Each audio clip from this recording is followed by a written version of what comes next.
Good evening, Somerset College Prep Academy parents and incoming students.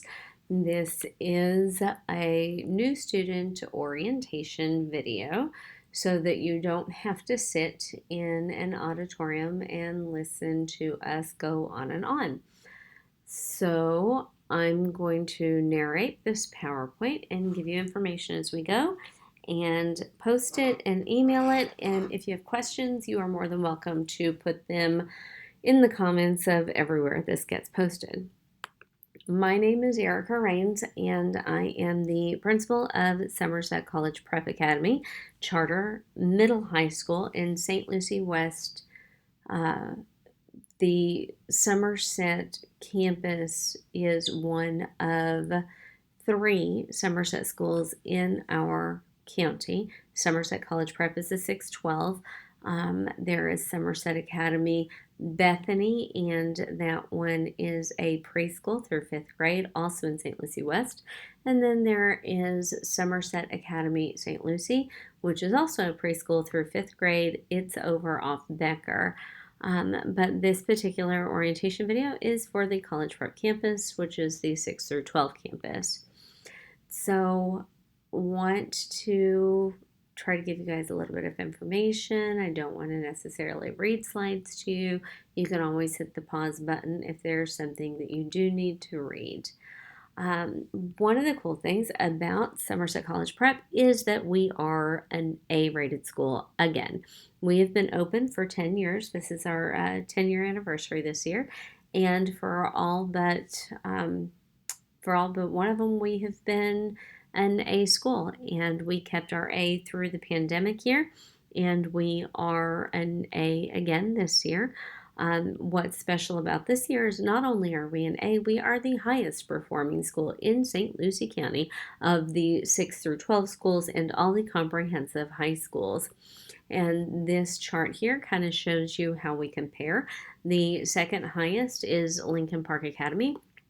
If you look at the column here where it says total points earned, Lincoln Park earned 737. You'll see here Central at 558, Westwood at 437, PSL High at 498, Centennial at 582, Treasure Coast at 619, and again, at the highest, we are 753. So again, highest performing school in St. Lucie County. So what is a charter school? A charter school is a tuition-free, not-for-profit public school. A lot of people confuse us with a private school and think we charge tuition. We do not. We are publicly funded. We are held to a higher level of accountability. While we are publicly funded, we're funded at a lower rate than the traditional public schools. We receive about 75 to 80% of what traditional public schools receive. We are sponsored by the district, and what that means is they are responsible for making sure that we adhere to all federal and state guidelines. We don't have to adhere to all the district guidelines, but we do have to adhere to state and federal guidelines. We do have curricular autonomy. We are able to teach what we feel we need to teach to meet your students' needs. So we're not following the district scope and sequence or pacing guide.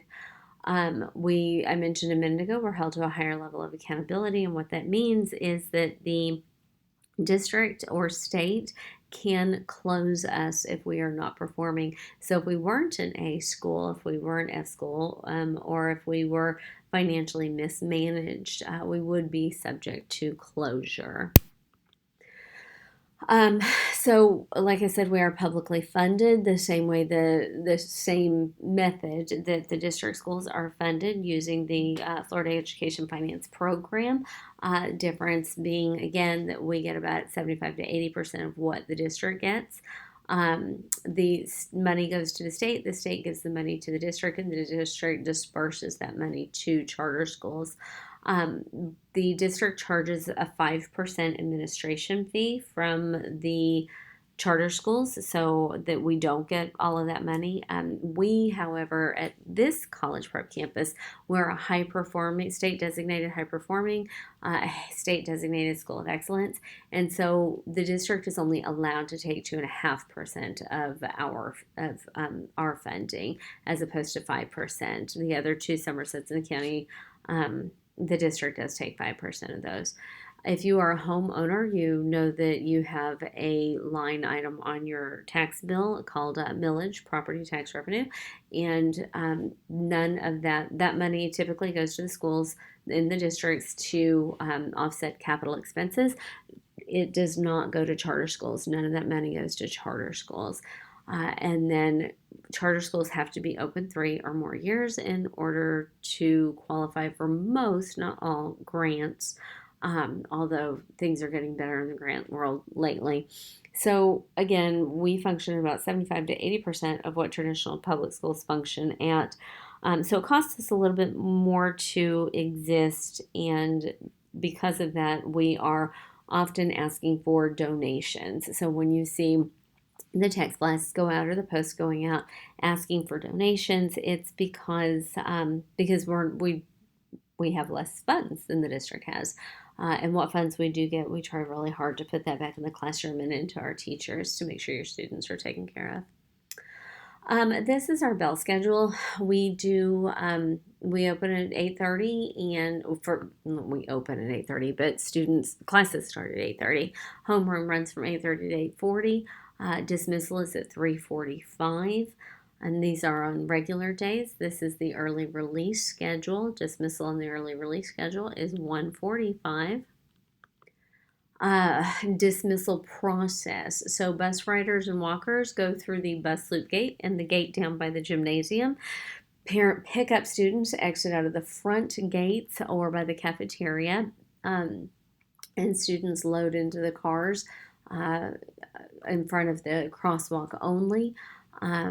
We do stack 3 lanes deep. I do ask that you listen to the employees and staff that are out in car line in the mornings and in the afternoons. They are out there to help keep your students safe. Our dismissal is usually 12 to 14 minutes long. I will tell you that for the first 2 weeks of school, it tends to be a lot longer because more parents are bringing their students and not letting them ride the bus. And because of that, and because we do have buses off the road, it can take a little bit longer the first couple of weeks, and we have all those new parents and new students that we're still trying to train. So expect it to take longer the first week or so, but then after that, we do get dismissal down to less than 15 minutes, I'd say. We do have tutoring and clubs and sports after school, but if your student is not staying for tutoring or sports or clubs, they are required to be off campus right after dismissal. We do try very hard to communicate with our families. You can follow the school on Facebook. Everything gets posted there. We have a website that's listed here. You can send a text to 339-309-0997 or to 80101 with the message of @CPAT, and that will get you signed up for our text blast. We also communicate through Skyward, the gradebook, and the message board. The teachers are supposed to upload grades on the 1st and 15th of every month. We, like I said, post on the school's Facebook page. The school also has a YouTube page that you can choose to follow. We have a website news section, announcement section on our website, and a calendar on our website. We actually have a new feature on our website with the calendar. You can sync it with the calendar on your cell phone, and so anytime we make a change to the calendar at school, it will automatically change on the calendar on your phone. And then again, the text messages and the email reminders, the information that we send out. Parents are required to volunteer 20 hours a year. They can do that through chaperoning, chaperoning trips, chaperoning dances, chaperoning lock-ins, volunteering at different school events, donations. For every $10 worth of a donation, you're awarded an hour of volunteer service. Students are, oh, that says 75. Students are actually required 100 hours over the 4 years for high school students, and that is to be eligible for the Bright Future Scholarship. So that should say 100. I apologize. And parents are 20 a year. So 100 over 4 years for students and 20 a year for parents. We do have a pretty strict dress. We have a dress code. It's not super strict. Students are required to wear their lanyards and IDs. That is for safety and security, so we know who you are coming in and are able to identify you. Bottoms can be jeans or pants, skirts, skirts, shorts, fingertip length or longer. No tears, holes, frays. No print, no sweatpants, yoga pants. Pants must be worn at the waist. We don't require a belt, but you do need to wear your pants at the waist. Sagging is not permitted. Okay. No hats or head coverings, including hoods on hoodies, are allowed to be worn indoors. Religious exceptions obviously will be accommodated.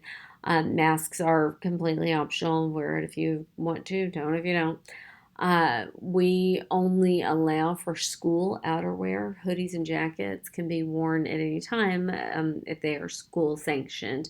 Non-school outerwear does result in a dress code violation, which does result in a detention. For shoes, they need to be closed-toed, closed back, and Crocs are not permitted. So Crocs will result in an immediate detention as well. Middle school kids wear the gold and the gray. High school kids wear the white and the burgundy, and then seniors have their own color, and the different houses have their own colors as well. There is a Friday shirt that can be worn on Fridays. Then we do have the option of purchasing spirit wear throughout the year or housewear also. And then if you're in a club or you're an athlete, there are designated days that you can wear those tops. House shirts are worn on Thursday. House shirts are, we're split up into houses, and each house has a color, and you can purchase in September. You can purchase house shirts, and you can wear those on Thursday. For PE,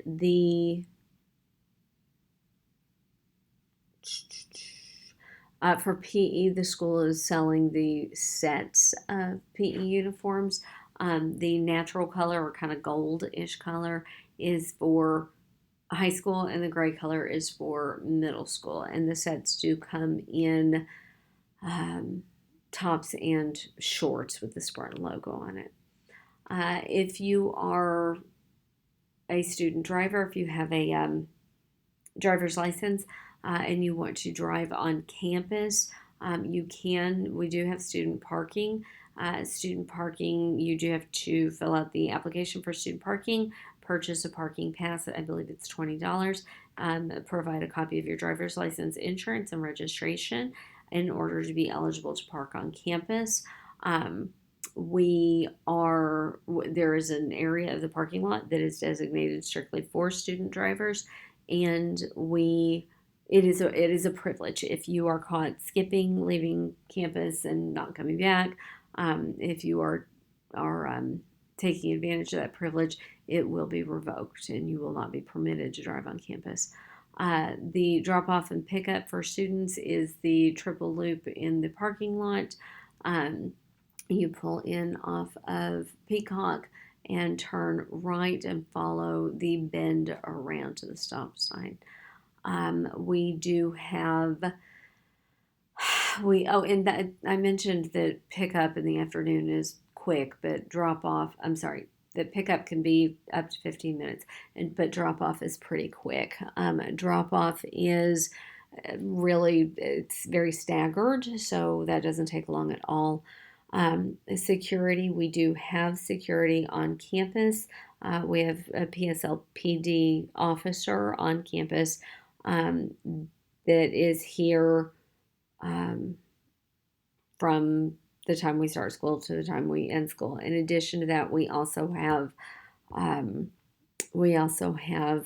security, like hall monitor kind of security. I don't want to call them guards, but we have other adults wandering around campus also. So, okay. Oh, student drivers. There you go. Covered that already. And then if you are picking your student up, you cannot pick them up any later than 3 o'clock.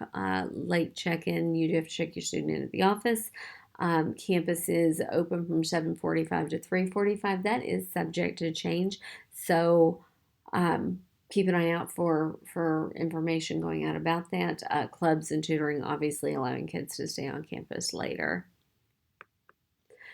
Smoking and vaping is not legal on a school campus, and we will follow the St. Lucie County School Board policy and penalties for that. Students are not allowed to order food to be delivered to the school.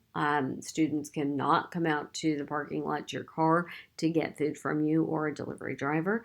If a parent wants to drop food off, the parent may do that to the office at the beginning of lunch or before lunch. Students are not allowed to be late to class because of getting lunch, and they're not allowed to take lunch into the classrooms after lunch. Most schools in St. Lucie County have about a 20 or 25-minute lunchtime. We have a 50, that is 50, so almost an hour. There is no reason whatsoever that students should be late to third period after lunch, and there's no reason that students should be taking food into the classroom. If food is delivered to the school for your student, if your student does call and have food delivered, to the office, your student will not be able to have that until the end of the day, and your student will receive a detention for that. We cannot have food delivery people coming to the office. It is a safety and security concern. We do have a first 10, last 10 policy. Our classes are 90 minutes long. There are 4 90-minute classes a day. So the students go to a first period for 90 minutes. They have 5 minutes between classes, 90 minutes to second period, and then a 50-minute lunch. And then third period runs 90, 5 minutes between, and fourth period runs 90. Your students are encouraged to use the bathroom between classes. If they do need to go in class, they can't go the first 10 minutes of class or the last 10 minutes of class. We try to keep the hallways clear during the first and last 10 minutes of class. And then after 3:15, they're not allowed to leave the classroom at all. So after 3:15, they cannot leave fourth period for any reason. Planners' agendas are going to be for sale at the open house. They're also for sale first period and in the main office all year long. The agendas are $5 each, and those are the passes, the bathroom passes. The agendas are the bathroom passes. Cell phones are not to be used in the bathroom while classes are in session. If it's between classes or it's lunch, that's up to you. That you cannot leave class to go to the bathroom to use your cell phone. That will result in a detention. And again, you do need to purchase the planner or the agenda because that is your bathroom pass. All right, behavioral expectations. You are expected to familiarize yourself with the student handbook. It is online, and for parents, so that you know, every single period, the first 2 days of school, the teachers go over the handbook page by page, all the rules, all the policies, so your students absolutely know what the expectations and policies are within the first 2 days of school. You are expected to comply with your academic expectations also, which is maintaining a 2.0 or higher. If you fall below a 2.0, you can be placed on academic probation and are subject to dismissal. With regards to behavior, you can be placed on behavioral probation for violating any of those rules and subject to dismissal. We do expect our students to demonstrate integrity and honesty. We do not tolerate cheating. If your student cheats once they get to college, they can be kicked out of college. So for us, we do handle that pretty severely. The students, if they are caught cheating, plagiarizing, copying, it doesn't matter if it's a test or classwork, they are They will receive an automatic 0, no opportunity to make it up, and they will receive 3 Saturday schools, and they will receive a lunch plagiarism boot camp that they will have to attend to learn all about plagiarism. We do expect our students to meet their civic responsibility through their community service. Again, that's 100 hours of community service over the 4 high school years. You cannot start earning your volunteer hours until after you've completed 8th grade. So the summer after 8th grade is when you can start accumulating those. I've already discussed the probation. It is your responsibility to be in class on time. More than 10 absences in a year will also subject you to potential dismissal. All right, so we covered GPA must be 2.0 or higher. Testing this year is changing, so we will still have the end of course exams.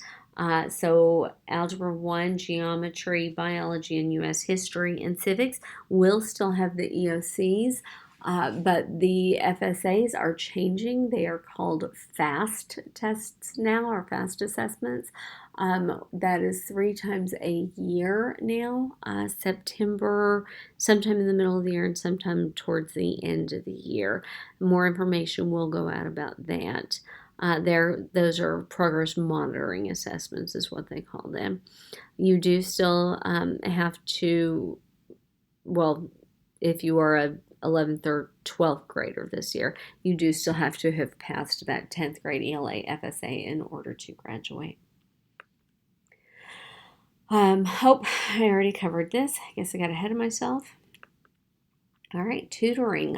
We do offer tutoring Monday through Thursday during lunch and after school. This is the tutoring schedule. It is subject to change. It will be posted on the school's calendar. It is posted in homeroom every morning in the morning announcements, as well as all over the school. So if your student is struggling in a class, your student should attend tutoring. The state does require that all students take 1 online class before graduation. Your guidance counselors will work with you on that. Don't wait till the last minute. Don't wait till second semester senior year. There is guidance email right there if you need to reach the guidance counselors. Our students do participate in dual enrollment with IRSC or Doral College. In order to participate in dual enrollment, you must have a 3.0 or higher GPA. You must pass the PERT. You must have also earned 4 high school credits in order to participate. And this means that a second semester 6th grader could potentially be attending college. We do pride ourselves on the number of students that graduate from high school with their associates, and every year we get a little bit closer and closer to students graduating from high school with their bachelors. All right, progress reports and report cards go out every 4.5 weeks, progress reports go out every 2 weeks, and then report cards go out every 4.5 weeks. There will be a text blast that goes out letting you know to check for that. Those are not paper copies. They are posted online to Skyward. However, the teachers do post grades on the 1st and 15th of every month, and you should keep an eye on Skyward so you can see what your students are doing or not doing in class. We do offer cheerleading and basketball, and that's for middle school JV varsity, boys, girls. Soccer is both boys and girls. We offer volleyball. Volleyball is JV and varsity and middle school. It's not on here, but we do offer middle school volleyball and boys volleyball now. That's new. We have swimming and diving. We have bowling, cross country, flag football. There's some other ones that we have that are not on. Track and field is a new one that's not on here. Flag football. There's a handful of other sports that are not on here. Morning announcements every morning we'll have a list of those, and we are currently working on updating the website. We have Student Government Association, National Honor Society, everything that's listed here, and then some. All of our clubs are student initiated. So if students want to start a club at school, they have to show that there is a demand for it and have a plan for it and find a teacher to sponsor it. And if they can, then they can run those clubs. So these are some clubs that were previously offered and from year to year may change. Okay, all students coming to us from private schools or outside of the county do have to provide a copy of your shot records and a physical for entry.